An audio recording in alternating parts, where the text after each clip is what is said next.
Time. There just never seems to be enough of it. Every time we feel like that we're finally catch up, I don't know about the rest of you, but holiday break, caught up on laundry. I don't know about the rest of our ladies. But you feel like you catch up or that you're just a little bit ahead, and it seems like there's more to be done. But we are not the first to feel this way. In the Bible, it gives us a great example of Martha. In Luke 10:38 through 42, it says, "Now it came to pass, as they went, and he entered into a certain village, and a certain woman named Martha received him into her house. And she had a sister called Mary, which also sat at Jesus' feet and heard his word. But Martha was cumbered about such serving, and came to him and said, Lord, dost thou not care that my sister hath left me to serve all alone?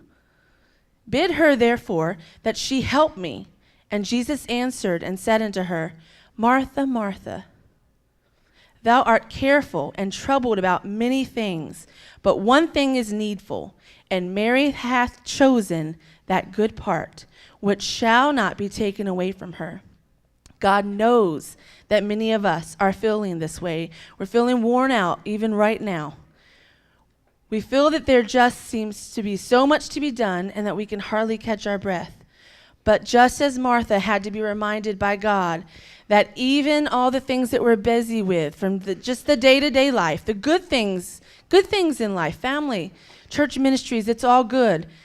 He knows, though, that we can feel worn out. And just as he had to remind Martha to take a minute and reflect on what was most important, and that's him, spending time with him at his feet, getting to know him.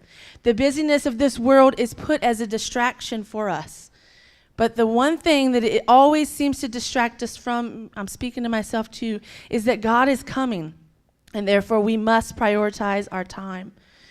We do not need to get sidetracked by the way our flesh is feeling or by what our mind tells us to do, like taking a step back from ministries. Instead, that's when we need to engage even stronger. In 1 John 2:17, it says, And the world passeth away, and the lust thereof, but he that doeth the will of God abideth forever. We need to take a moment and be honest with ourselves. Where does our time really go? Out of the 24 hours in a day, how much of it really is on work and family and such? Or how much of it is on TV and movies and YouTube and Facebook and text messaging and games or hanging out? All of this in the Bible is called being idle, and it tells us not to do that. These things are fun, and they may seem innocent, but if they distract us from God, we need to reprioritize. The question is are these things more important to us than spending time getting ready for an eternity in heaven with God? Do I actually have the time to apply myself to get to know God, or am I misusing it? Maybe not on sinful things, but on just idle things. Romans 8:6 says, For to be carnally minded is death, but to be spiritually minded is life and peace. This world will continue to invent things that will draw our attention, no matter how innocent they may seem.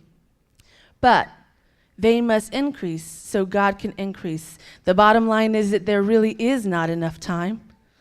God is coming, and therefore we need to spend our time wisely. Thank you.